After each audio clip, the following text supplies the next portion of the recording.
we have finished and we are starting the new semester. I mean, it's unbelievable. And and you're the first. So Anuva managed to, I'm hearing a lot of echo. Uh, this is really remarkable, and to be able to start with you, with your experience and everything, it would be a real pleasure for all of us, including, of course, the students, but for all of us. So, behind me, you can see my campus. Yes. And someday, I would like to host you at the campus. Oh, sure. I It's would like to visit too. There is a lake, a natural lake, a very small one, like a pond, but we are very proud of that. And the migratory birds are flocking it now. So Okay. we have painted storks and all kinds of strange things in there. A Wonderful. beautiful, blissful campus, and really bright students. How So many and students do you have?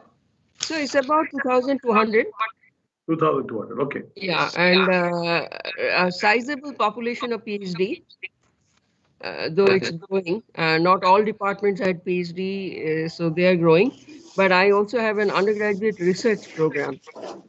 Okay. In their curriculum, they do research, but outside the curriculum, they do something that a program that I call OUR, Opportunities for Undergraduate Research. So even if they don't become researchers, it would be very, very handy even for your R&D. Because I believe, we shot the time. We should be on time. I believe that universities don't need to produce workers anymore. University education should be to create leaders like you, and that's our aim. We also have an incubation center. I don't know, Anuha, if Shiba has joined, but it's Niti Aayog funded incubation center. My dream would be to incubate another Shiv Nadar from Shiv Nadar University Oh, absolutely. Incubation Center, or uh, another you. But anyway, let's see. So really, really honored and privileged to have you, sir. Thank you. And Thank you, Dr. Ghosh. I know Mr. Narayanan today is on a very, very tight schedule, but Mr. Narayanan, I just wanted to take a couple of seconds to introduce to you on screen, President of Shiv Nadar University and CEO of Shiv Nadar Schools, Colonel Gopal Karunakaran. A quick hello before we start. And then we can do question answer. Okay. So with that, we have a tight schedule today. So let me start by wishing all of you a very, very happy new year. So good morning, students, members of the faculty, members of the staff, especially a very warm welcome to parents who have joined us today. My team, good morning and a very, very happy and healthy 2021 to you.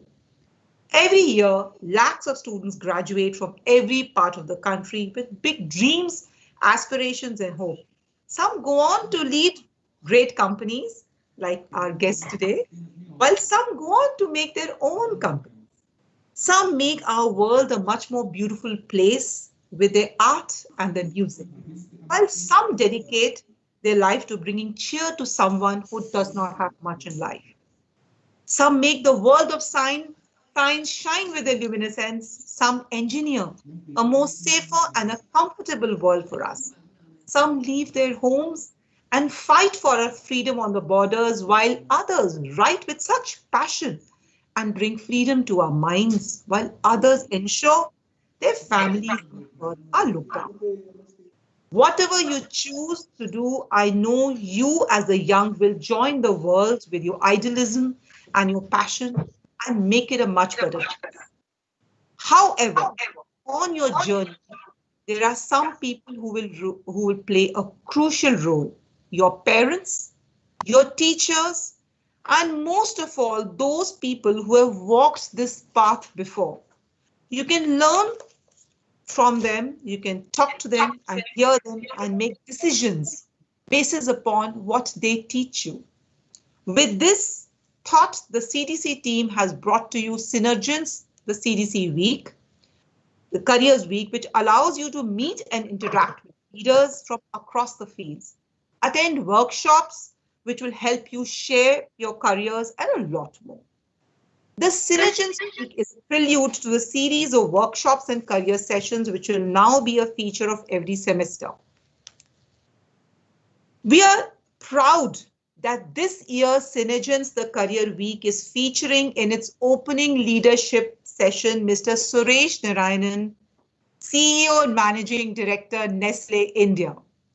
With that, let me quickly introduce to you Mr. Narayanan before he takes on and delivers today's keynote session.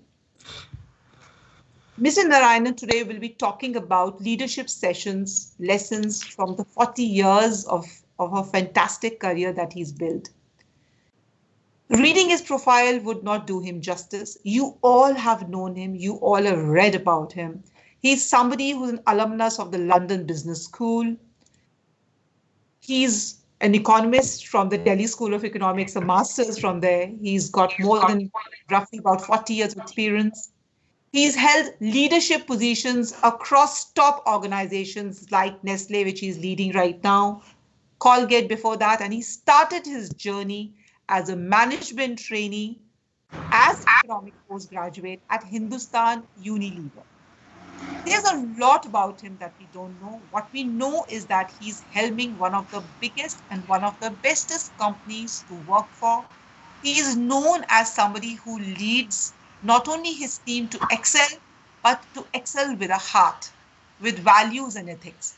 With that, let me now ask Mr. Narayanan to take today's keynote session for Synergence the Career Bit. Over to you, Mr. Narayanan, and I'll stop sharing my screen. Thank you. Thank you, Anubha, and good morning to one and all. And thank you very much, Professor Ghosh, for inviting me to Shiv Nadar University to really share with you a few thoughts and a few perspectives on my own journey. Obviously, you know, the purpose, we are on a nice, cold, crisp morning of the 4th of January.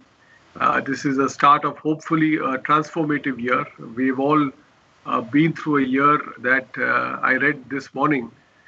Someone said, don't talk about the past year, but think about and dream about the year to come. So therefore, I think it's important for us to look at our own lives in that perspective. And if I may just request, Anubha, if my presentation can be put up. I think Mohit is the one who's going to be coordinating it for me. I think it'll be very useful.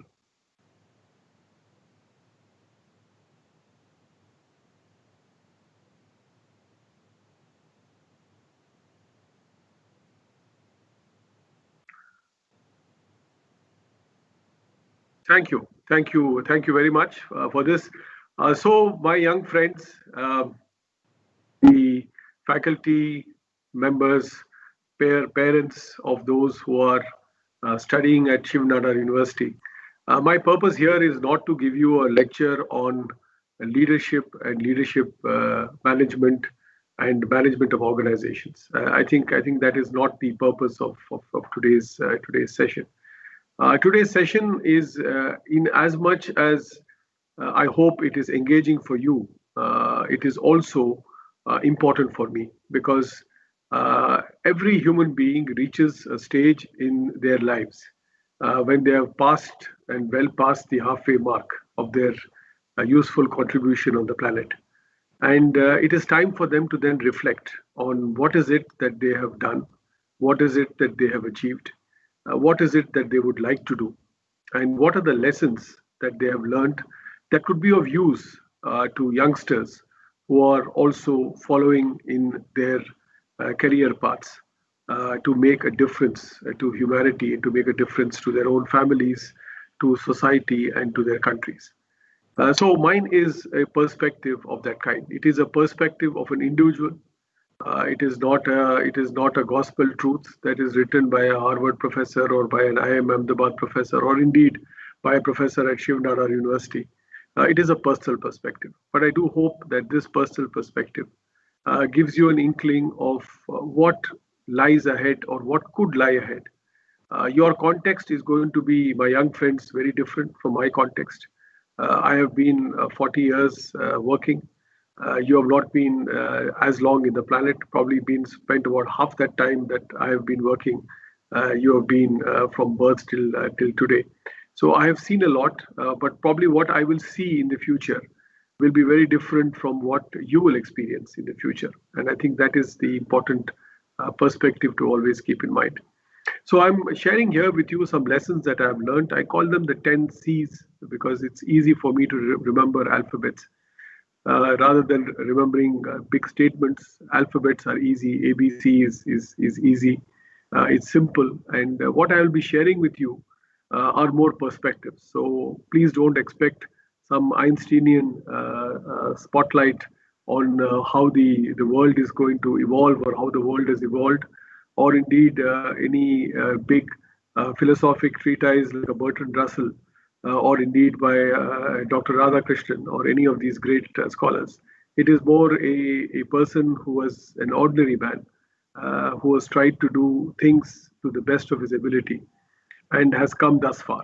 And it is purely in that perspective that I would request you to take whatever I'm talking about today to you. If you can move to the next slide, please. So, my young friends, I think we are talking here about you.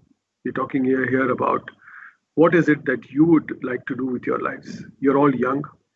As Anuba rightly said, you've all been blessed to be born in good families, in families where education matters, where culture, where discipline, where tehzeeb, where niti and niyat are both important, and where each of your parents has always had one dream for you, and that is that you be useful, conscientious, honest, ethical, and productive citizens of this country, and also useful to your families and to society at large.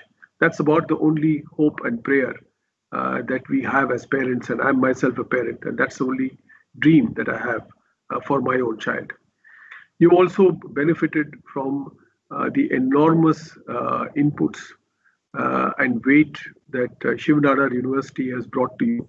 Remember that the founder of this university, after whom it is named, he's himself a man who was an ordinary man who went on to achieve extraordinary things. And one of them is, of course, the setting up of the university. So I just want to tell you one simple message in life. Never think of yourself as being ordinary. All of us are born with unique skills, but our backgrounds may be quite average. I myself come from a very middle class family. I am the son of a technocrat and a homemaker who believed in the power of education, and they spent more than half my father's salary on educating me. Sent me to the finest school, a school called Rishi Valley, which is in the south. And probably the finest experience that I've had in my life that has been formative to whatever I've become.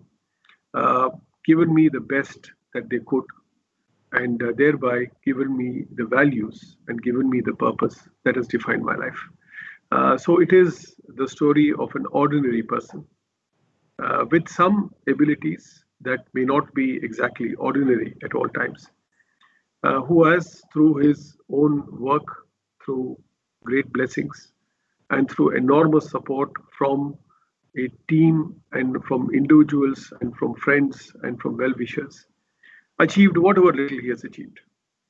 So it is not a story of being born to richness, born with a silver spoon in the mouth, or indeed a background that is necessarily the most affluent. It is an ordinary middle class home with very middle class values.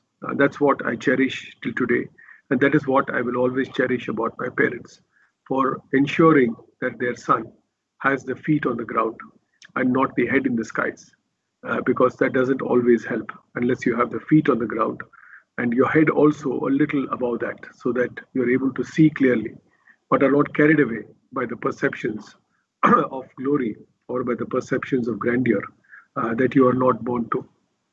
But what is it that is important for you at this stage? What is important for you is, my young friends, you are at university, but the clarity of who you are, What do you believe in? And what do you want to do with your lives? This is not an ordinary question. This is not a question that your professors will help you to answer. This is a question that you have to answer. This is not a question that your parents will answer on your behalf. You will have to answer. This is not a contemplation that will be done by individuals other than you. They might help you with a structure. They might help you with a process. And yet you will have to come to that clarity. And that clarity is extremely important because ultimately the course of your life will be determined by the decisions and by the steps that you take today. Tomorrow is built on the work of today, which means keep clarity at the back of your mind. If you want to be a great author, as indeed Professor Ghosh said, there are people, and Anubha said, there are people at your university who write very well, who probably are very good in technology, are very good in interpersonal skills, are very good in analytics, are very good in art, are very good in music. Go for it. Because what is important is the clarity in your mind that you should seek the dream that drives you. Because when you seek a dream that drives you, work becomes a hobby. And then you do the things that you are genuinely interested in and not doing it simply because somebody else has made you interested in it. So it's important that you have clarity of who you are and what is it that you want to be, because this will define the rest of your career. In my own case, I had set out to be a bureaucrat. I wanted to be a bureaucrat. I wanted to be an IAS officer. And then, of course, more by chance, more by accident than by design, I landed a job at Hindustan Lever because the company came when I was in my master's degree, probably for the first time to the Delhi School of Economics. And lo and behold, I went for the interview just as a lark. And that's the other thing in life. When you are bindas about something, you always land up doing your best. And that's what happened to me. I really couldn't care a damn. I thought, this is a nice interview to go to, and maybe I'll get a ticket to go to Bombay and see the city as part of that. Nothing more, nothing less. But I landed the job. It has been 40 years since. I've had no regrets. So I'm not as someone asked a question, do you consider yourself a disappointed individual at not being an IAS officer and rather being a corporate executive? I don't think so. I think myself as being blessed because this is the path that I was meant to follow, which I think the Almighty gently guided me towards. And that's exactly what has happened with my own life. So clarity is important. Once you are in it, then you need to be very clear about what is it that you want to achieve with it. And that is an important part of your journey. Next slide, please.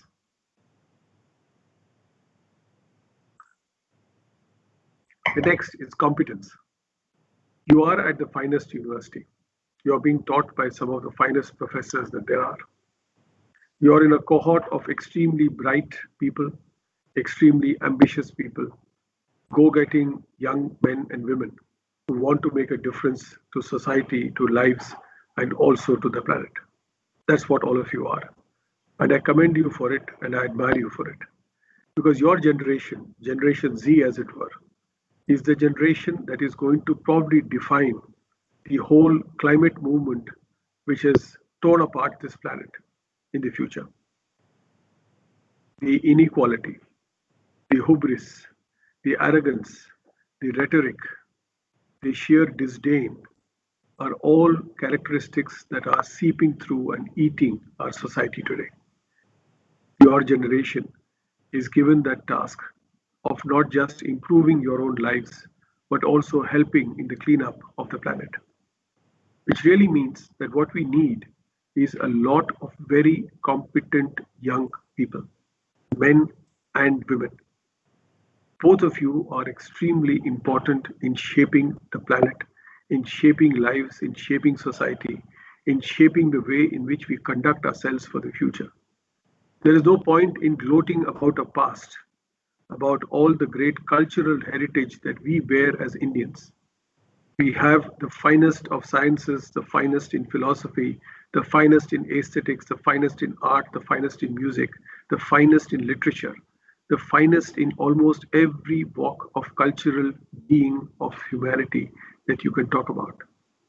And yet you have a situation today where coming out of this pandemic, people are suffering, people are hurting, people are devastated, people are depressed, and people are uncertain. That is the reality that we face today. That reality is not going to be quelled by rhetoric. That reality is going to be changed by competence. And it is that competence that I would urge you to build in your careers and in whatever you do. You stand only by the sharpness of the sword that defines your competence. Sant Kabir, whom I'm very fond of, as a poet, said 700 years ago, he said, Jati na pucho sadhu ki, Jati na pucho sadhu ki, पूछ लीजिए ज्ञान मोल करो तलवार का पड़ा रहन दो म्यान. Don't ask the caste of the holy man, ask him his knowledge. Sell the sword and don't be besotted by the scabbard. Unfortunately, we are living in times where the scabbard is becoming more important than the sword, when the jati is becoming more important than the knowledge. But don't define your career in that way, because competence is exactly the spirit, exactly the sword that will get you from here to a brighter future. And you climb only when you excel in what you do now. You are a young, you are an impatient, you are an ambitious generation. You want to be everything to everyone. It takes time. Nature takes time. You have to learn. You have to grow. You have to experience. You have to fall. You have to get hurt. And remember what Nelson Mandela said. Nelson Mandela said that unless you rise and get up after you fall, that is the sign of a great human being. That is what defines the human being, not the act of falling, but the act of rising up and standing up again. And that is the spirit that you need to build when you talk about competence. The ability to stand on your feet and the ability to do the right things at the right time. Excuse me.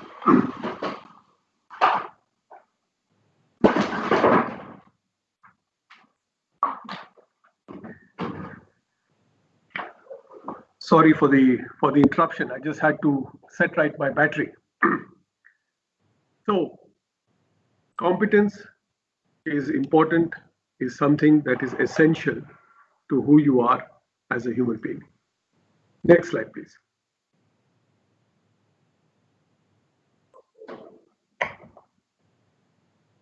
Credibility. You build a lot of knowledge.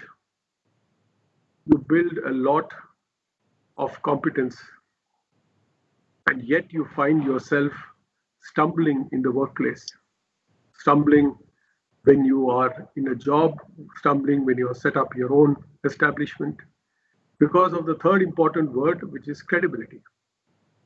Credibility is what defines how the other person sees you.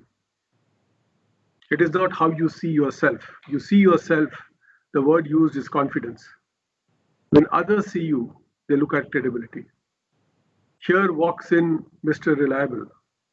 Here walks in Miss Reliable. Here walks in Miss Sure-footed. Here walks in Mr. Clear.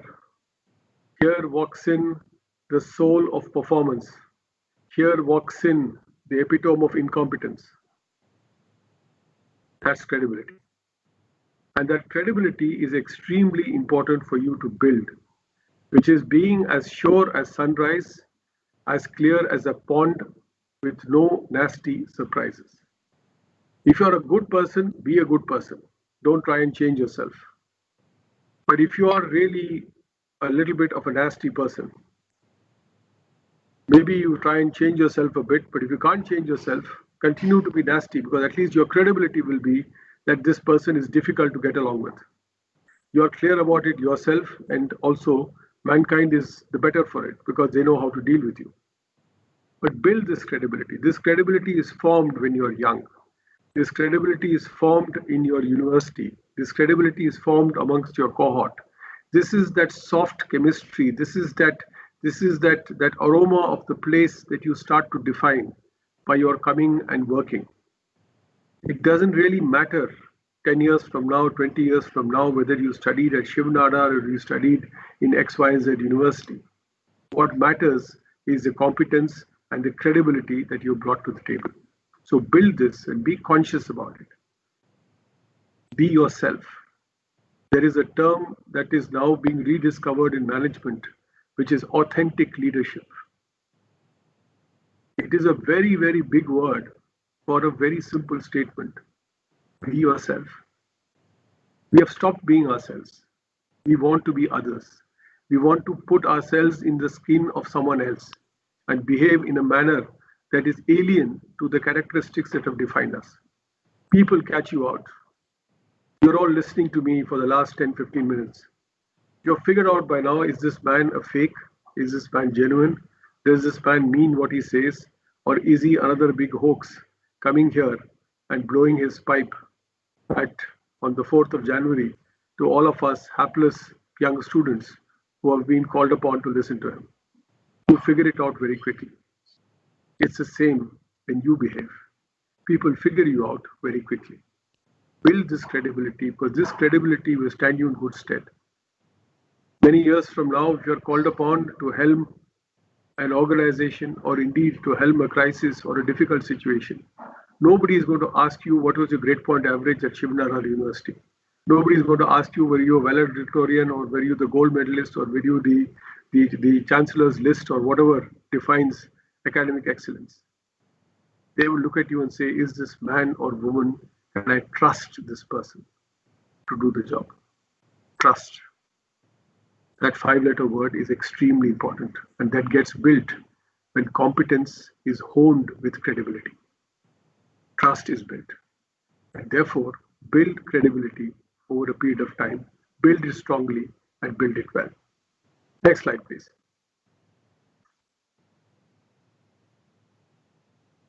This is something unfortunately found very little on the planet. We don't find it in politics, we don't find it in economics, we don't find it in social lives, we don't find it in corporate lives. We don't even find it in families. This is the word courage. Courage is that quiet voice that says in your head, there is a different way, and there is a way that you can get things differently done. Courage is the willingness to do the things you know are right. Courage is the ability to stand up like a reed in the wind. I will bend, but I will not break. Courage is that quiet voice that says that there is a different path, and that is a path that I am willing to stake my life on. Courage is that capability that is most sought after in very difficult times. हरियाली में तोते बहुत बोलते हैं. When things are good, everybody is a great opera singer. When things are bad is when the rocks from the sea are seen. That's the difference between the men and the boys, the girls and the women. That is the defining moment when courage defines who you are. You've all been through and witnessed the pandemic that I hope will soon be behind us in a couple of months or whenever. What has been the defining moment for countries, organizations, society, groups of people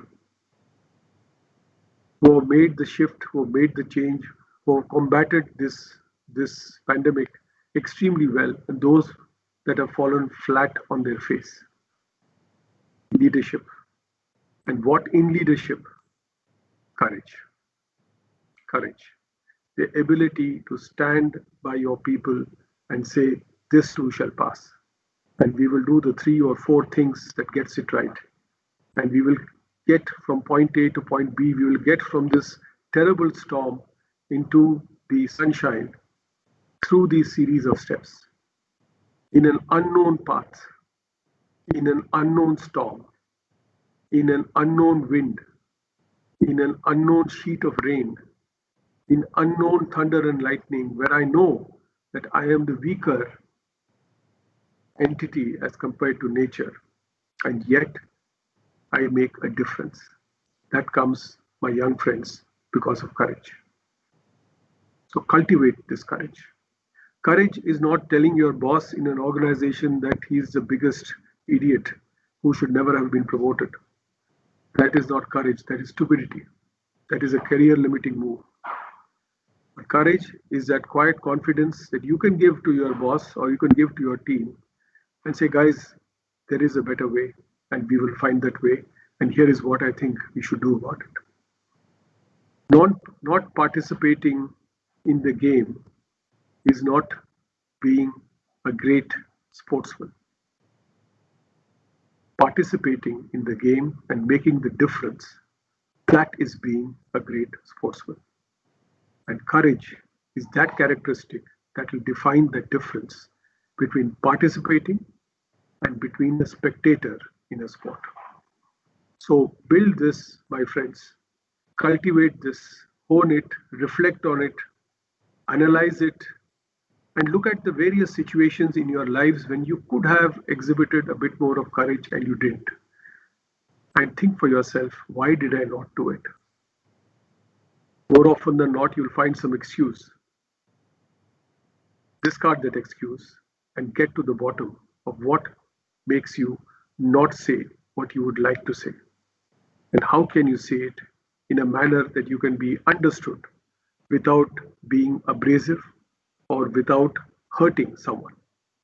I think these are important aspects of courage that you need to keep in mind. Next slide, please. Concentration. I know that I'm talking to a generation that is multitasking. Okay, you guys are famous for the fact that you're able to eat, drink, be on your laptop, do Instagram, do Spotify, do various things at the same time, and yet be eminently successful at all. My generation, unfortunately, is generation, we were not born to mobile phones. We didn't even have a television set. So we had to go out and play. We had to mix with friends. We had to talk to parents. We had to talk to grandparents. We had to listen to kathas. We had to listen to various other things that defined us, because we didn't have the luxury of technology or the indulgence of technology to give us an escape route. We could not sit in a home and not talk to our parents or to our brother and sister for 3 hours at a stretch looking at our 6-inch by 3-inch instrument, because there was no such instrument. We were forced to talk to each other. We were forced to talk to parents, and that's how we learned. But what is important, my young friends, in life, multitasking doesn't work. Go back to any research that has been done on effectiveness and on efficiency of organizations and of people. Time after time, it is shown that multitasking does not work, because the human mind has got only that much of bandwidth in terms of what it can focus on, what it can absorb, what it can assimilate, what it can deliver, and what are the outcomes that you're looking for. So learn, my young friends, to concentrate. Focus on one thing single-mindedly and make that work for you. So if you're doing a course in math, focus on math and get that math right and make that define your excellence. Complete a task, complete it well, and become Mr. Excellence for it.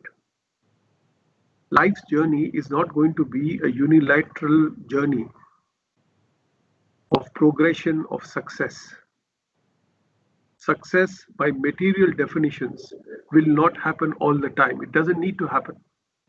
Success needs to happen with a pursuit of excellence, because that gives you an immense satisfaction, saying, I have achieved something and I've done it really well.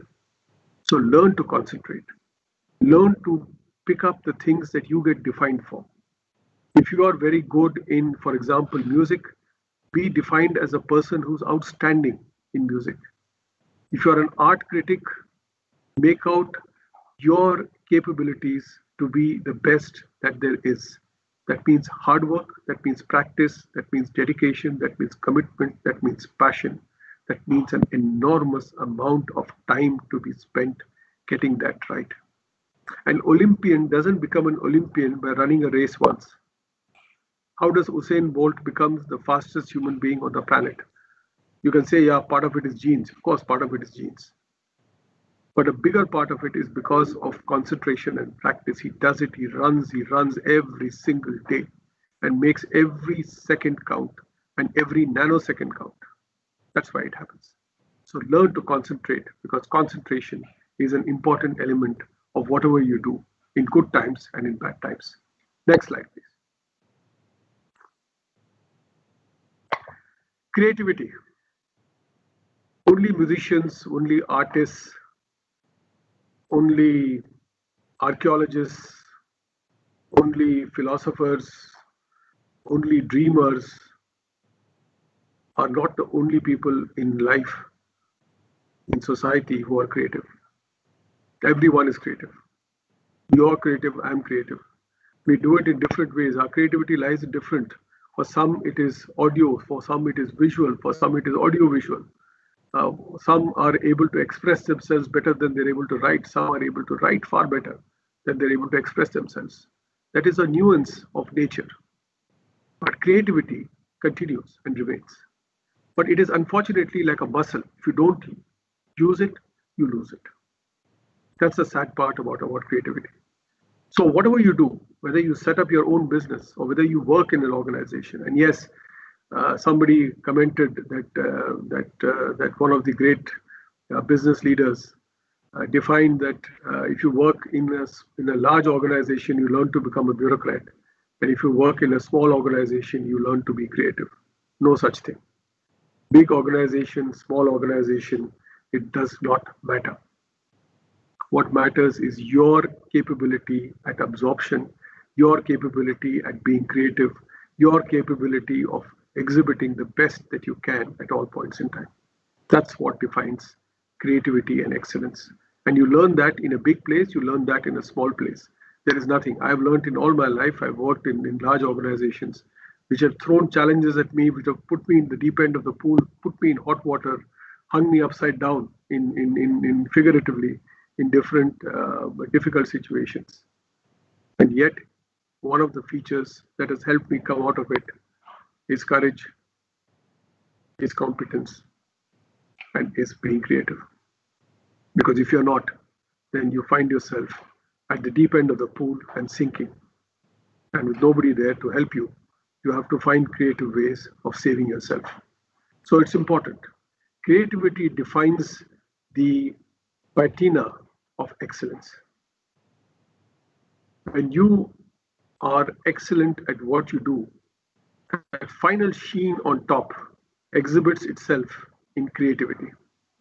You're able to try different things because you're excellent in it. If you are a great musician, if you're a great violinist, you will try those movements which no other violinist will ever try, because you are outstanding in what you do.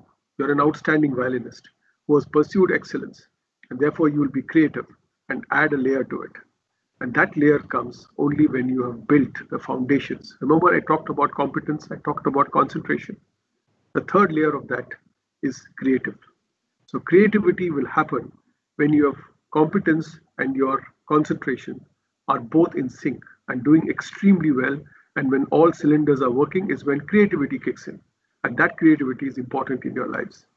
It is important in defining not just the outcome, it is equally important in defining the one word that is most important in your lives, which is happiness. You get enormous happiness when you find that you've done something, you've done it creatively, it works well. No amount of money, no amount of laurels, no amount of medals, no amount of commendation is going to take away from you that feeling of enormous personal satisfaction and happiness at doing a job and doing it well. So be creative, my young friends. This is an important part of your journey, and when you are young, you have it in your bloodstream. Your blood runs faster than mine. It runs thicker than mine. It also runs more constructively than mine, which means that creativity should be the definition of whatever you do as part of whatever endeavor you choose to do in your lives. Next slide, please. Constraints.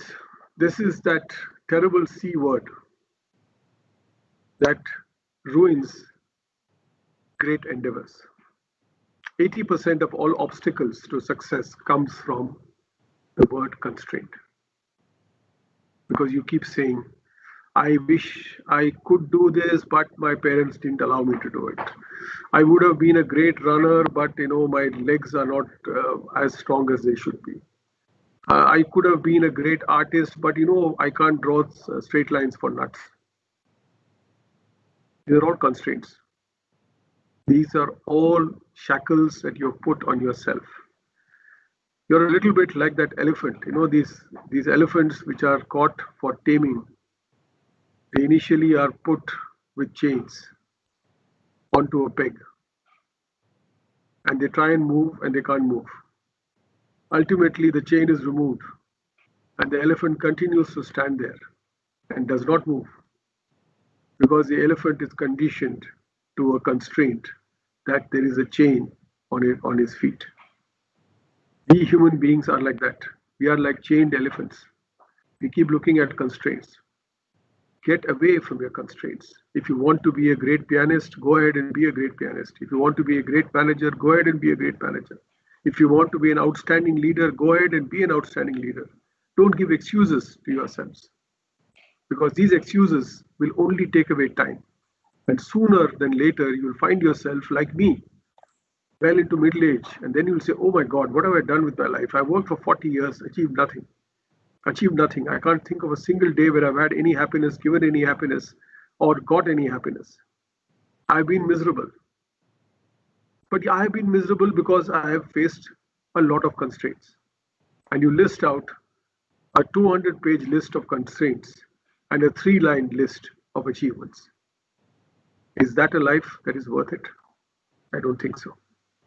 So start now and unshackle yourself from the constraints that you're going to be defining yourself for the rest of your lives. Next slide, please.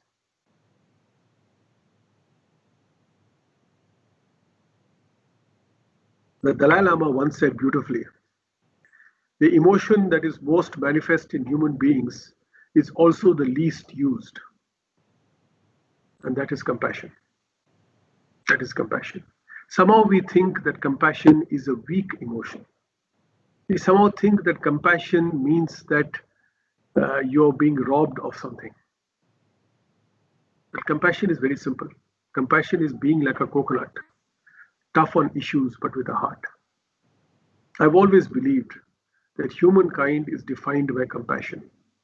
And no more, and possibly the most important at this time during the pandemic. This is a time when no amount of corporate talk or great leadership talk or great courage is going to make a huge difference. This is the time when the arm that goes out, the hand that goes out, when the hand that helps, the hand that nurtures, the hand that is compassionate is possibly the most valuable.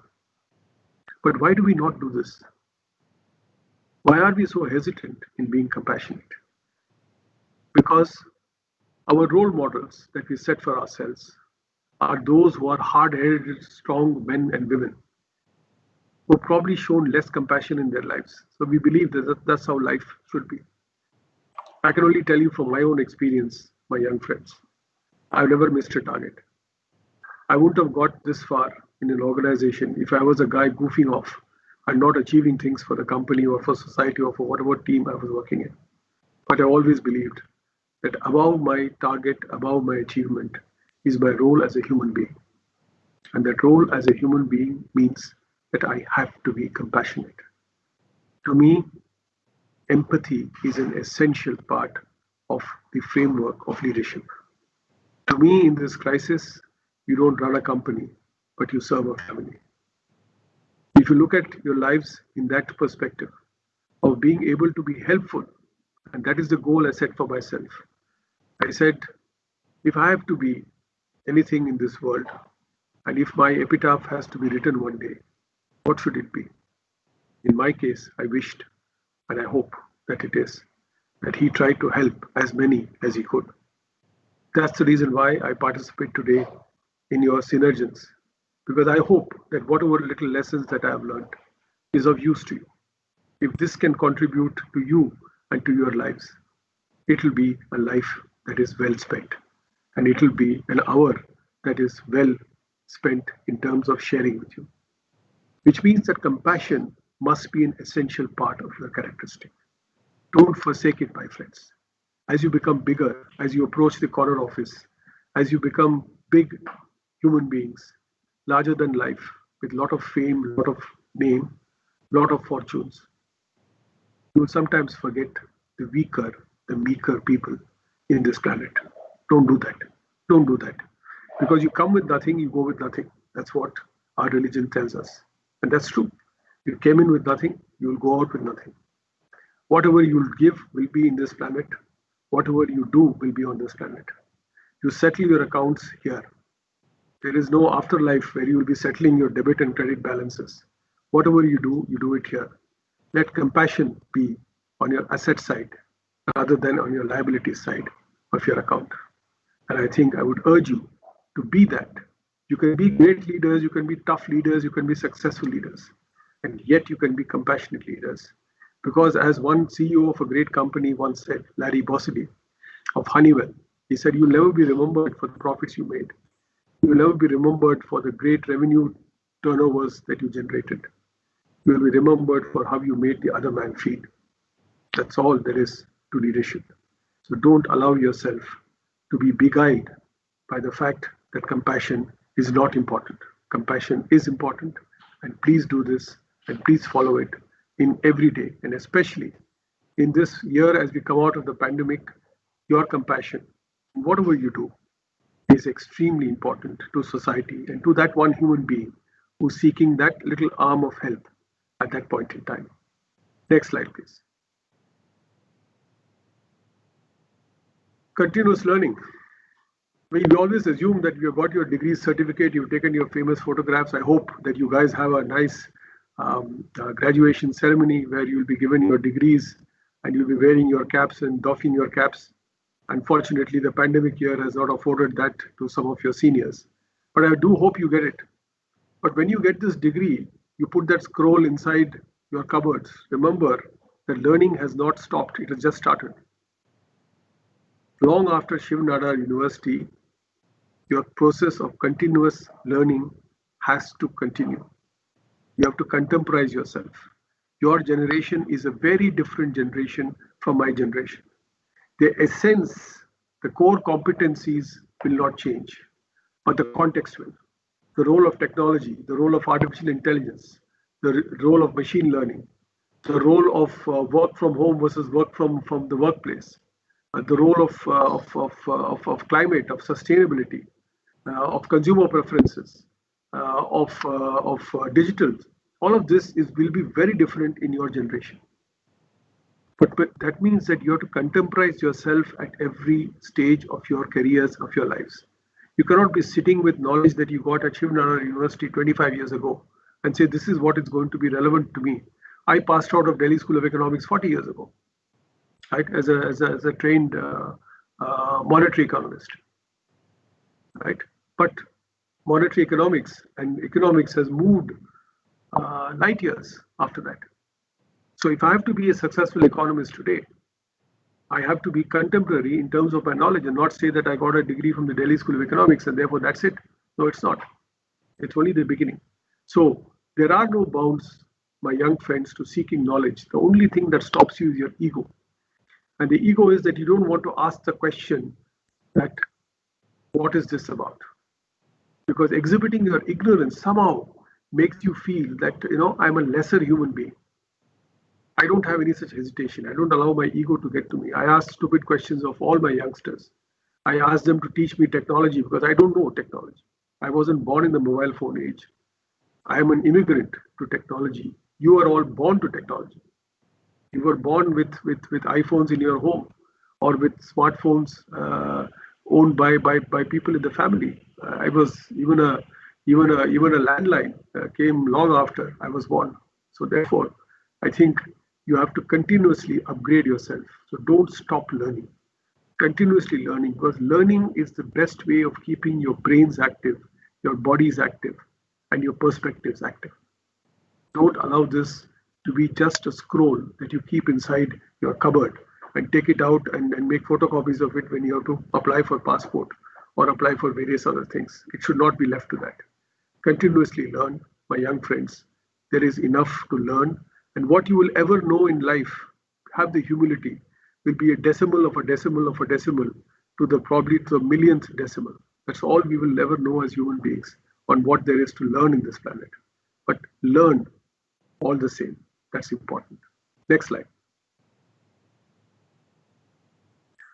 This is the last slide, and you see this young Buddhist monk. He's a boy, he's a child. See the look of contentment on his face. He's not going to be seeking worldly pleasures. He's not going to have the biggest Ferrari. He's not going to have the biggest apartment. He's not going to have the biggest bank balance. He's not even going to have a set of clothes that are going to be more fancy than what he's wearing today. Maybe he gets a slightly bigger length when he grows into a man. And yet you see the happiness on his face. That, my young friends, is contentment. Contentment is the end result of all that you achieve in your life. We also use the word happiness. Contentment is not complacence. Complacence is being, as they say in the Bhagavad Gita, it's being tamasic. That is, you assume that, I do a little bit of work, everything happens to me, and I'm absolutely fine. No, that's not it. It's not complacence. It is contentment. I've done my bit. I've done my share. I've taken what I needed. And I'm happy with what I have. Kabir said this beautifully. He said, Saईं itna dijiye, jame kutumb samaye, मैं भी भूखा ना रहूं, साधु न भूखा जाए. Sai, which is God, give me enough that I can eat, my family can eat, and the sadhu, the mendicant, also doesn't go hungry. In this age, when you seek greed, when you seek wealth, when you seek fame, when you seek fortune, when you seek grand-sized egos, the word contentment goes away from your dictionary. Allow it to come back to your dictionary. A content life is a happy life, is a healthier life. Because if you envy someone, I welcome you to a world where you will have three things guaranteed. Number one, you'll have the most frayed relationships around. You won't be able to get along with your spouse. You won't be able to get along with your children. Your son will come with an A. You'll say, why not an A+? Have you come first in class? Have you come first in the world? Have you come first in the university? Have you come first in everything? That's because you were not able to do that. Number two, you'll get a heart attack very quickly. Because you would have burnt yourself to envy at somebody else getting better in life. It is good to be ambitious, my young friends. I was ambitious. I would not have got to where I got to if I was not ambitious. But I was content. I realized where I ended and where I did whatever best I could. And if I didn't get it, I didn't get it. Maybe it hurt for a few days, but after that, you reconcile yourself saying, that's what I deserve, that's what I've got. Because if you burn yourself with envy, you burn your relationships, you burn your health, and ultimately, you don't know the road the other person is on. You have no idea. You don't know what difficulties, what trials and tribulations the other man or woman whom you are envying is going through. What difficulties do they have? You have no idea. But you just look at the veneer of success defined by designation, car, house, this, that, and the other. And you think that that is success. That is not success. Success is happiness. Happiness is contentment. Contentment is the look on this young child monk's face that I hope your face one day dawns. Because as you reflect back on your life, you have more than you need in this world. You have more clothes, you have a larger space to live in, you have more vehicles, you have more money in the bank, you have more jewelry in the locker, you have more wealth than what you need to lead a decent life. And therefore, along with contentment must go the word gratitude. Gratitude for the many blessings that you have received in life. Gratitude for the fact that you are born to parents who were wise, who were loving, who were kind, who were considerate. Gratitude for the teachers who have molded you, who have shaped you, who have got you to the state today that you are at one of the finest universities. Gratitude for the society that has nurtured you and given you more than your fair share. Gratitude for the fact that you did not have to worry about the meal that came to your table or the fees that was paid into the school or university. Gratitude for the fact that your parents, your teachers, your friends, and your kith and kin have stood by you through thick and thin. Gratitude that you are alive in this huge pandemic and that you can look forward to a future. There is a lot, my young friends, that you can thank in this world. And there is a lot of contentment that you can seek in this world. It's all in the perspective that you take in your lives. And I do hope that as a result of all of this, you lead happy, you lead healthy, and you lead useful careers. Because there is nothing more important than the people that you work with, the purpose and values that define you, and the numerous partnerships that you will form along life's journey.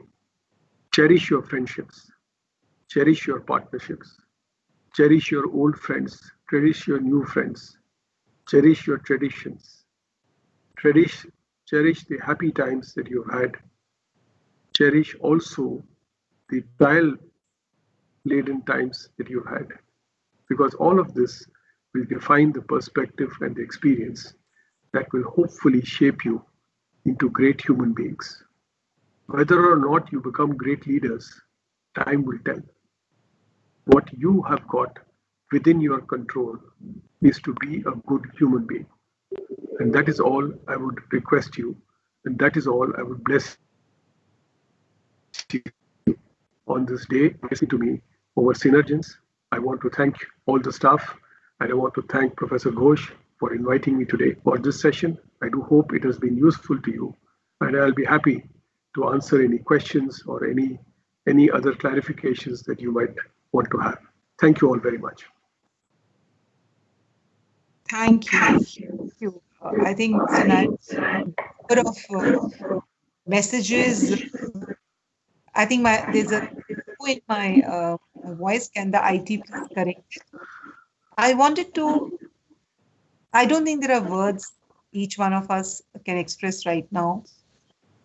You've touched across this digital divide that we're talking in, each one of us, the number of messages on my phone, on YouTube, on that you have elicited today from parents, faculty, staff is absolutely incredible. We could not have anticipated a more meaningful way to begin the academic year, this particular academic year, by such a profound session as you've taken today. So firstly, thank you. I think Dr. Ghosh wants to say something, and we have lots of questions, and we have a hard shutdown with Mr. Suresh at about 11:20, but I know that Colonel Gopal and Dr. Ghosh both want to say something. Actually, I take because 11 o'clock I have another meeting and I skipped one, but this one I can't skip. So it was just simply wonderful. When you came to compassion, that got me. And, otherwise I was listening, we know, and this is coming directly from your heart. It's been simply motivating, very, very genuine. It touched your heart because you are not making a show. It's just coming from what you have practiced. So, I look forward to further interactions. That's my only plea, Anuva. This was very, very nice, very, very formal one. Very, very nice. But in this platform, there's nothing better that we could have done. And I think we look forward to further interactions. even with Nestle in general, but with him, maybe even in our MBA program, whenever time permits. You are in Gurgaon, right? If I am not mistaken. So, Yeah.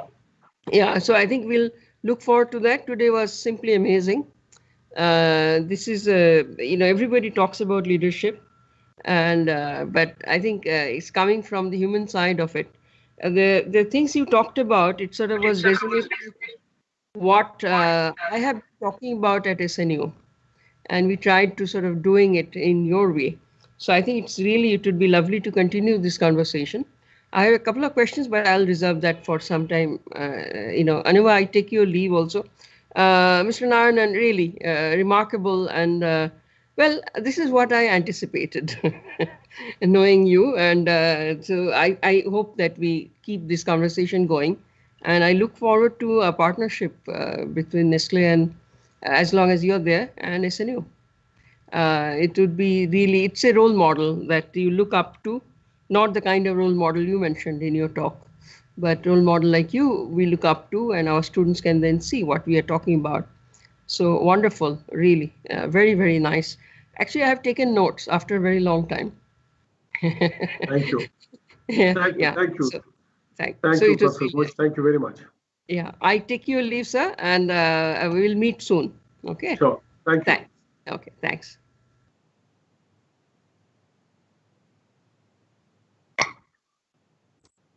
Anupa, we can't hear you. You're on mute. Okay.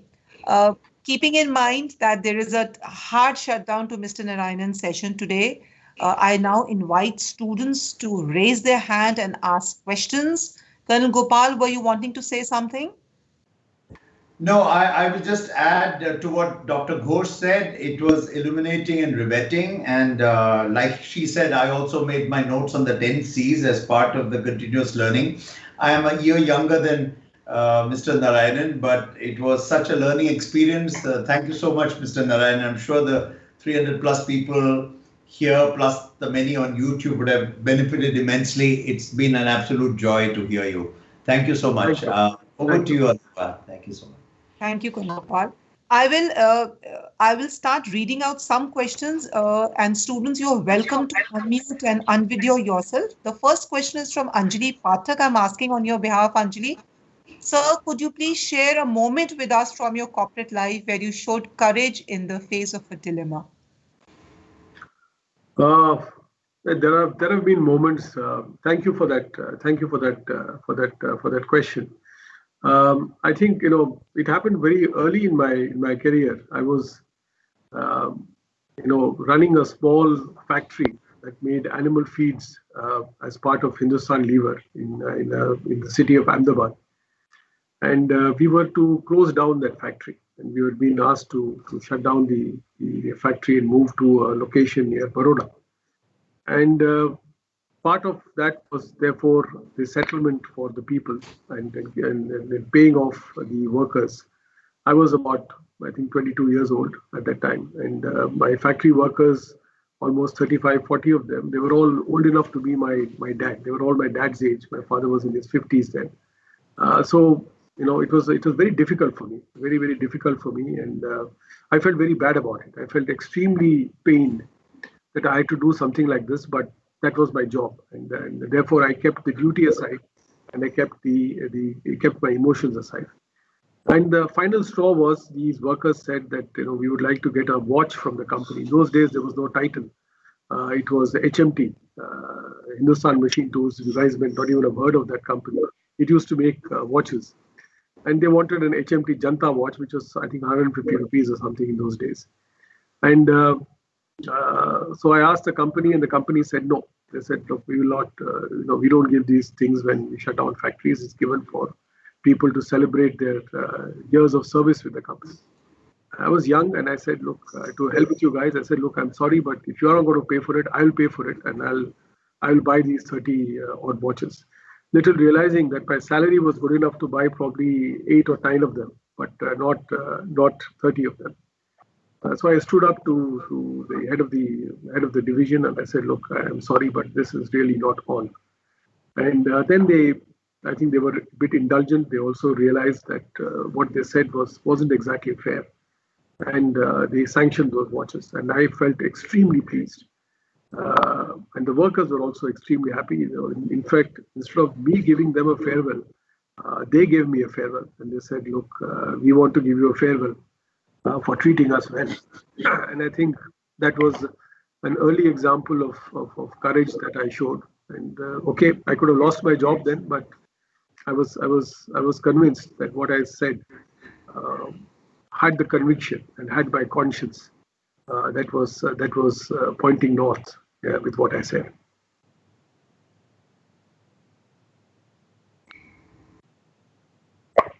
We have request Krishnan to be unmuted. He wants to ask his question directly, Mr. Narayanan. Krishnan? Okay.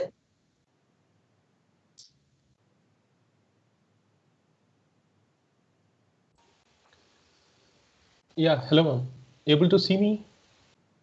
Hi, Krishnan. Hi, Yes, you can. yeah, so, yeah, I was about to type it, but yeah, thanks for that. Thank you, sir. My question was in one of your interviews that I saw on YouTube. I had a chance, and in that you said your team had a great members or from IITs and IIMs, and even they are a part of your success. So I would, my question is, what is that extra thing that you had that you are above all of them, and that made you a great leader ahead of them? Good question, Krishnan. Let me disappoint you. I didn't have anything.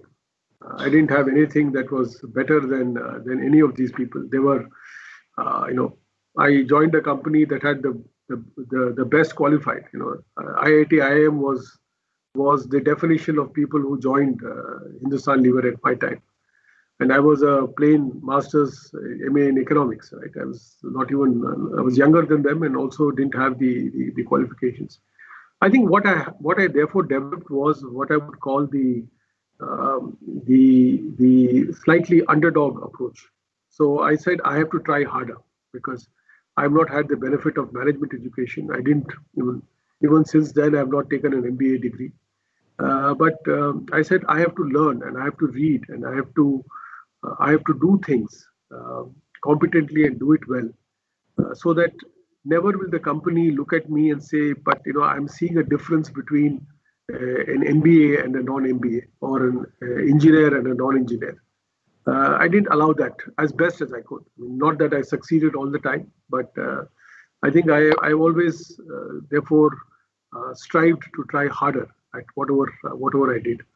But I must tell you in all honesty, Krishnan, there are people who are much brighter, much more intelligent, much more perceptive than what I was. And as I keep saying, I think I looked far because I stood on the shoulder of giants. And these were some of the giants who allowed me to stand on their shoulder. And I'm deeply grateful for that. So honestly, nothing superior, nothing significant as compared to anybody. We just tried harder, worked harder, and I think was happened to be also favored and being at the right place sometimes also matters, and I was probably blessed with that. Wow, nothing. Thank you, sir. Thank you. Thanks. Yash, before I go on to the text questions, Yash Tyagi, this is your turn. You can unmute yourself and ask the question directly. Thank you, ma'am. Thank you so much, sir, for the session today. I certainly am very much influenced by the competence part that you were talking about. But there's this point which comes in one's life where failure acts as a constant resistance in what we believe our aim is. So my question is, does one keep on changing fields, or does one keep on grinding in the very same arena to achieve what they thought of, regardless of the number of failures they go through? And how does one pertain to that courage despite of the difficulties they're facing? Very good question, Yash. I think failure is part of life, and let me assure you that I've had my fair shares of failures in life. I've not been unidimensionally successful. Sometimes we like to portray that because I'm the chairman and managing director of a large company that I must have been successful all the time. No, I've not been. I've had my fair share of failures. But one of the things that failure teaches you is failing to succeed teaches you how to succeed to succeed. You learn more from failures than you learn from successes. Successes, everything is done well, everything is happening, everything is great, everything is good, and you don't really know what made it successful. But when a thing fails, you know everything, every aspect of it, from the product to the process to the service to the organization to the leadership to everything. You are able to dissect, and I think therefore failure is a far better teacher than success is. But your pursuit in a particular direction would depend a lot on whether that is what you are really interested in doing. So, for example, my father always wanted me to be an engineer. He said, you should go to IIT and go, because he himself was an engineer. But I realized that I didn't have neither the interest nor the aptitude. Neither was I very math in my orientation. So I honestly said, look, Dad, I'll keep bashing my head at engineering, but I will fail, and I will continuously fail because I'm just not interested in it. I don't think I'm a great engineer. And I think it's the same applies to your question as well. If you are bashing at something that really doesn't grip you, really doesn't get you, you are there because of peer pressure, parental pressure, or whatever pressure, then I think it's time for you to put your hand up and saying, sorry, mate, that's about all I can do. I need a change of scene. I need to do something else. But that's provided you are not in the right field. But if you're in the right field, and if you're failing, then intrinsically look at yourself as to why you're failing. What is it that is pushing you back? Look at it very calmly, dispassionately, and very objectively. And maybe you'll find the answers for why you're not able to do what you want to do. Thank you. Kabir, would you like to ask your question now? Kabir Madan, would you like to unmute? Yeah, sure, ma'am. Thank you. Thank you for the wonderful talk, sir. So my question is that you're in the position of leadership in a global company, and in such a position, obviously you have to take account of multiple stakeholders in any situation. How important have been social movements or movements led by students or youth in any country in the past couple of years? We've seen many of them, or labor movements. How important have they been in your career as you attempt to shape or to reform business policies or business initiatives or plans? And how much attention have we had to pay to them? Look, I think it's a good question, very good question, Kabir. I think what a professional manager, let's say, like me, has to be first faithful to is to your own conscience and to the cause of the organization and to the purpose of the organization. I think that is extremely important. If you are not wedded to the purpose of the organization, or if you're not passionate about your own what your conscience says, then you should not be in that profession. And I think sometimes the movements that you talk about, I was in Egypt for 5 years during the Arab Spring, and that was a students' movement, and a very, very strong students' movement. So I think what the organization did was, it is not for the organization to start becoming part of the Arab Spring themselves, because the fact of the matter is that as an organization, you are there to serve a purpose, which is a purpose to the consumers.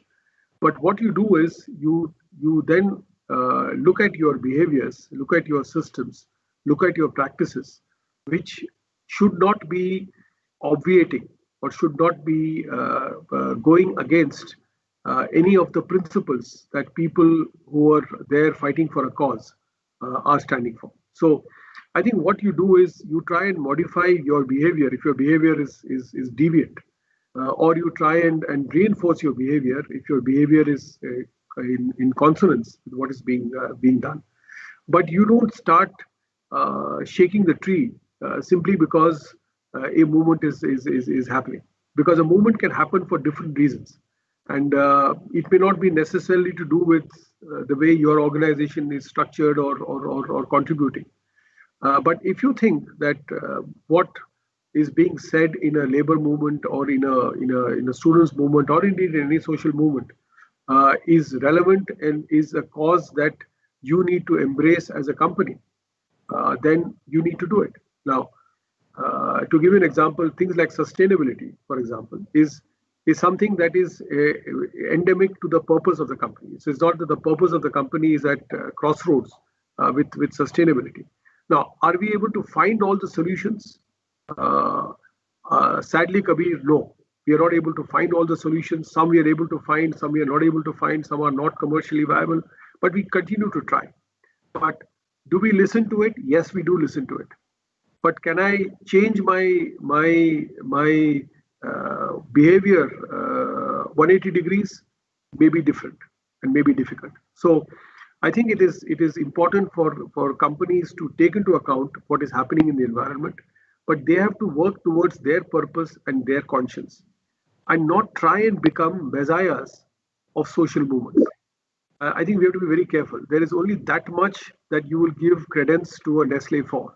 But if I start talking about things that you say, hey, but why are you guys talking about it? It's none of your business.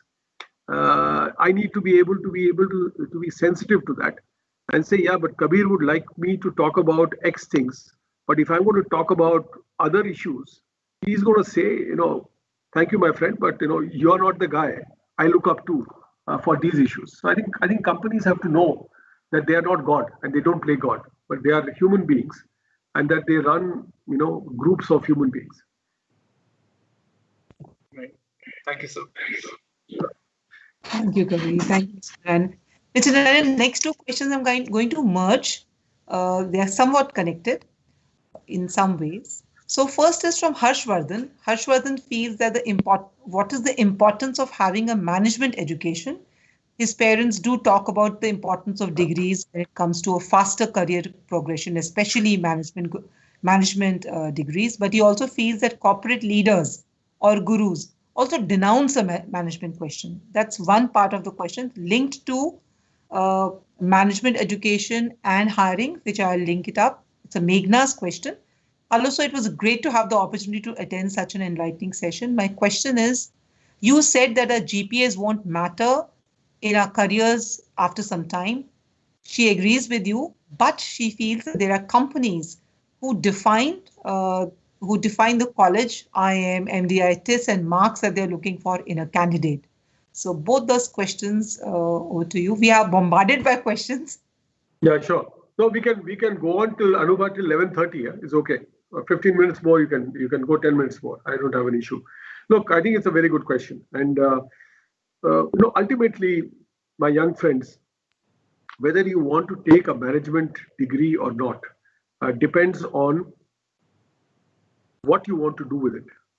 Because one thing is if you do a degree because you think that it is a boarding card to a job, then you will apply. Your application and your commitment to it will only be that much. Whereas if you think that management education, and here again, the quality of that institution is extremely important in terms of the kind of education that they give, not whether it is IIM or non-IIM. I honestly believe that is not the criteria that young people should use. And if you believe that the quality of the management education or the perspectives that you get will be useful for you in life, only then go ahead and do a management degree.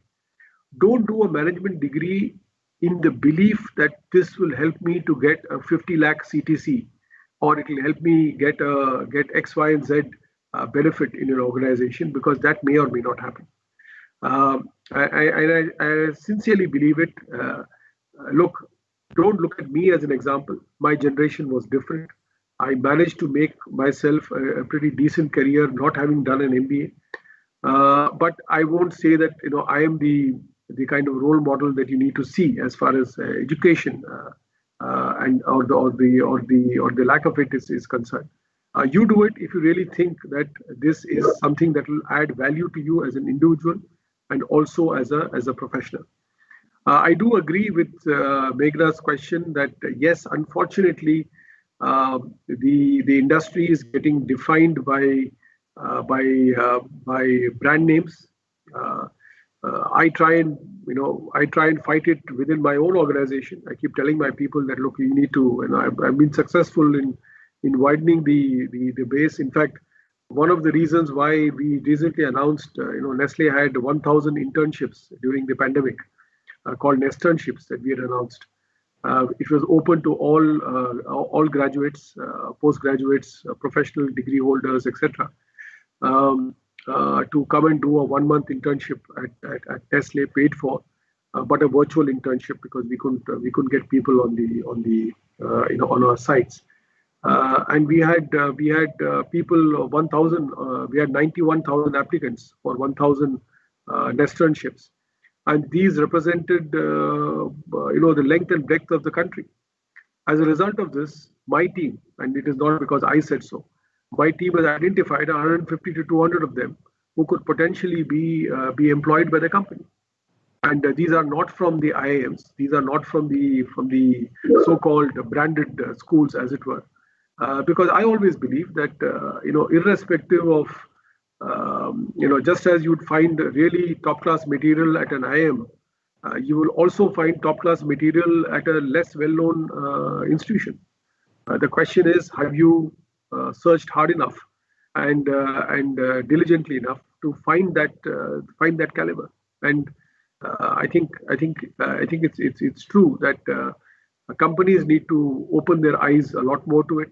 I'm trying to the best of my ability. But also, sadly, what happens is that organizations like mine, even when I go to an IIM, I'm flooded with applicants. So, the tragedy is so many apply for the company.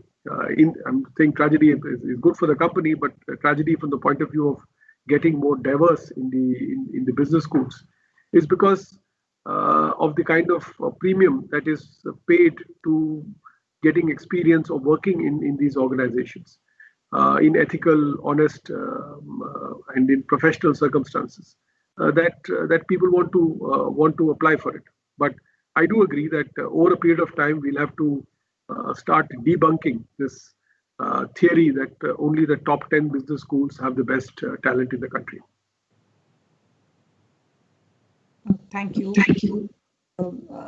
Nimish Batra, you can unmute yourself and ask a question quickly. We are running short of time. Yes, sure, ma'am. Thank you, sir, for this wonderful talk. My question is based on building meaningful habits. Now, since we're again in a very fast-paced, dynamic environment right now, especially with the pandemic, what process do you take in order to create meaningful habits to attain goals that you have in mind in the future? Look, I think for me at this juncture in this pandemic, there are really 3 P's that are extremely important. The purpose of the organization, and to ensure that everyone in the company understands what we stand for as a company. What are our purpose? What are our values? That's what a leader can add.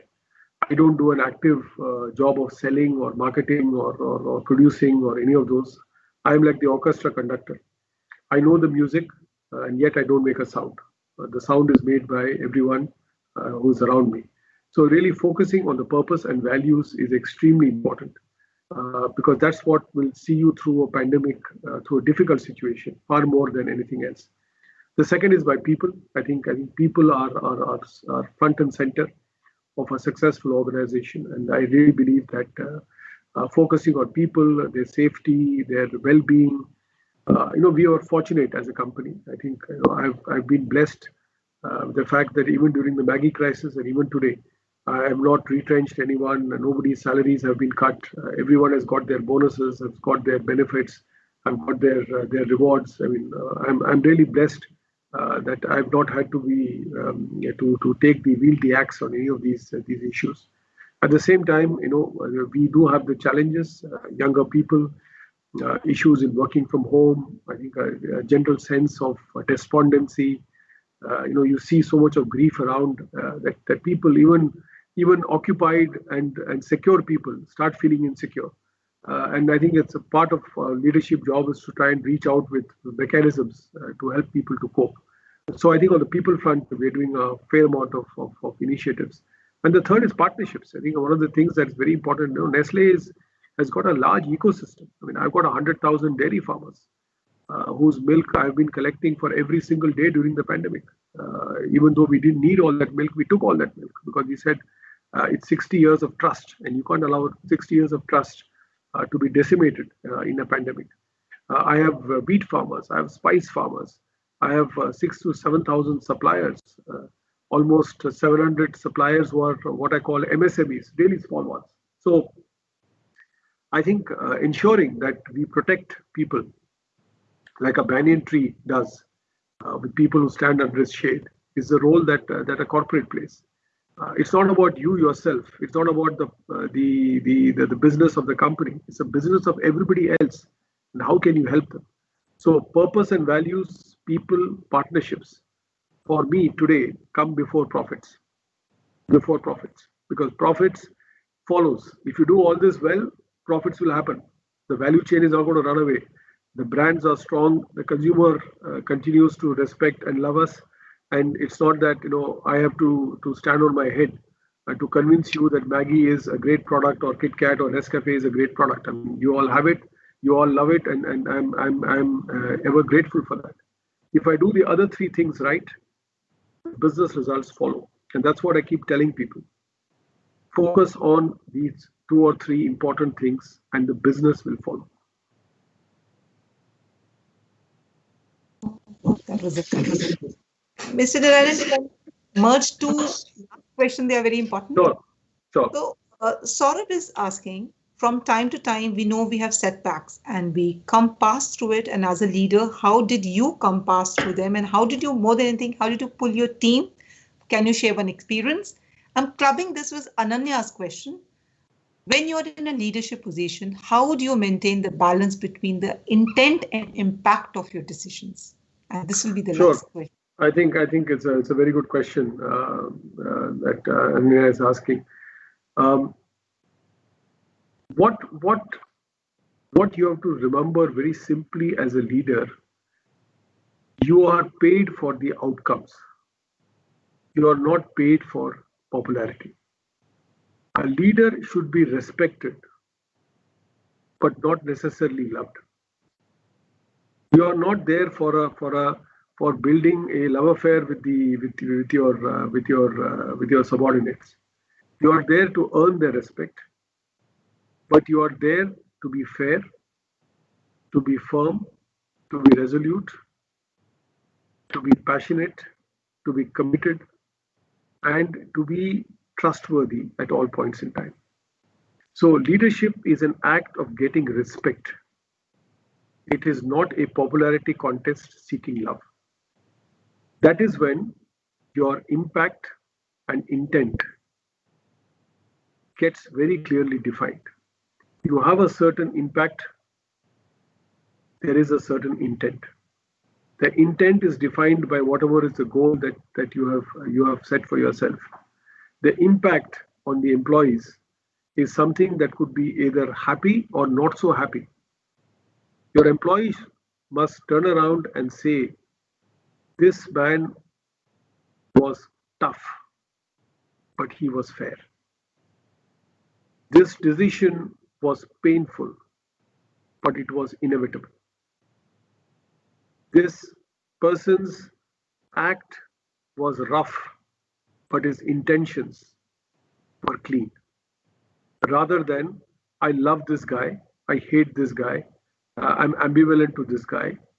Those are not important in leadership over a period of time. It's a bit like leadership is a little bit like parenting. For those of you, you'll all get to be parents one day, so maybe it's putting the cart before the horse. But in parenting, you have to be the tough parent and you have to be the loving parent. The child never says, I can't trust my parent. The child never says, I will not respect my parents. But the child will go through different ages when they might or might not love their parents. When you're in teenage, for example, parents are an embarrassment, right? You don't want to have your parents around because they are somehow funny daddy and they're not cool and they are spying over whatever I'm talking to, whom I'm talking to, where I'm talking to, right? But when they come into their 20s, they become your friends because suddenly they find that they also need an emotional support, and who better than parents in your life to provide that. So leadership is a bit like that, and I think it's important for defining that. Just repeat Saurav's question, Anuba. What was Saurav asking?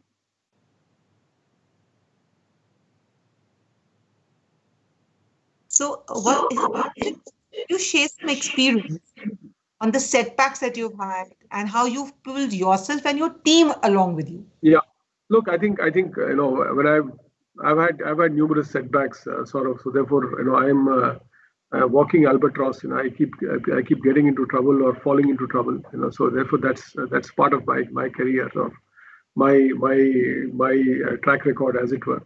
I think the example 5 years ago here, when we had the famous Maggie issue, was an existential threat for the companies.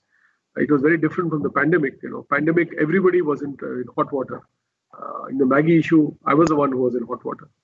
And I think some of the things that we learned, I talked about people, purpose, and partnerships. That's exactly what we did. We went back to the purpose of the company, to the values of the company, that we were an ethical, honest company for whom food quality and safety was number one. And that's what we respectfully put forward in front of the authorities, even after we got banned. Then we came back, and I think because we were resolute in it, and because of the love that the consumers had, and all of you, I'm sure Saurav, you consume Maggie, but if you guys didn't love the brand, there's no hope in hell of me to have come back to leadership in 3 months after being dead for 6 months. I'm the only example in consumer marketing in this country, probably in foods, where a dead brand came back alive to leadership in 3 months flat. So it's a marketing case study. But that really happened because we focused on people, we focused on purpose, and we focused on partnerships. We have numerous distributors, numerous suppliers, numerous people who have been part of this organization and who vouch for the culture of the organization and the purpose of the organization, and they brought it together. And I think the leader has to keep strong. You see, the job of a leader is to ask the right questions, but never to know the answers. If a leader knows all the answers, then he's no longer a leader. Then he's a computer. A leader needs to be able to ask the right questions, to elicit the answers that help in providing light to the organization. And a leader's only task is to give hope. In difficult times, to give hope. What is it that I can do? I can't change this pandemic. I can't change the way in which the case rates are going to be increasing or decreasing. I can't do anything about the mortality rates. I can't do anything about when the vaccine will come, will not come, will be given, will not be given. What can I do? Remember that you are a simple human being. And the only thing that a human being can give at that point in time, and your team looks at you because you are the leader, is hope. Guys, don't worry. We'll come out of this. We'll come out of this strong one day. We will see the sunshine. We are seeing the clouds today, but we'll see the sunshine. We will do better things. We will hug each other. We will hold hands. We will do the things that we were doing. Give yourself some time. Give ourselves some time to allow things to settle. That's all that a leader does. That's all. And if a leader thinks that you're bigger than God, that you know all the answers, that you know all the questions, that you know everything about everything, I mean, if you know it, then great. Then you should be God. Then you should be a leader. But most of us, unfortunately, don't have that capability. Wow. What an amazing thought in today's session on. Mr. Narayanan, I'm sure you can make out from the number of questions which are coming your way that this session can probably last for 1 or 2 more hours, and what a welcome you're going to get eventually when you come to our beautiful campus and meet our absolutely brilliant, I know I'm very biased towards them, they are my students, So when you come to campus, you will realize that they are an energetic bunch of students. You will get tired with the number of questions you have. I could not have imagined a better start to this year for my students, for the faculty, for all of us working here at the university. Thank you so much for the incredible time. You've given us gifts for 2021, which are most valuable, whether it's intent, whether it's integrity, whether it's passion, whether it's compassion, whether it's clarity. I cannot thank you enough for giving us as a gift today. Thank you so much for the amount of time, and it can go on and on, but thank you, Mr. Narayan. Thank you so much on behalf of all our students. Thank you so much. Thank you, Anubha. Thank you very much, and thank you all to all my young friends. I can sense the enthusiasm. I can sense the commitment. I can sense the intelligence and the maturity of all of you by the questions that you ask. And yes, I do feel sad. I love these interactions one-on-one, and I love it in talking to all of you in person. But unfortunately, that is not the situation today. But God willing, I will get to the Shiv Nadar University campus someday, thanks to the invite that Anuba and Professor Ghosh have given me.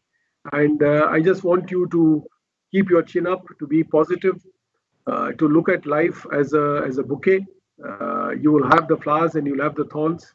And to never give up on yourself, and never give up on self-confidence, and never give up on hope, because these are the things that have made mankind survive for all the millennia that we've been on the planet. Thank you all very much. God bless you all, and have a great day ahead. Thank you. Thank you, sir. Thank you very much for your time today. Thank you for your wonderful team for supporting us. Thank you so much. Thank you. Yes, sir.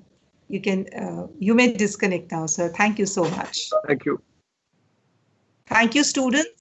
We will compile all your questions. Thank you for attending today's session. Special thank you for all the parents who have joined us today. And thank you to all the faculty and staff members. After the afternoon break and after lunch, whilst I go down to have a hot Maggie, you guys at the which stall is this, between B and A block, I will go and have a hot Maggie. We'll meet again for the afternoon sessions of Synergence. It's equally packed. There are 5 powerful sessions today across various departments.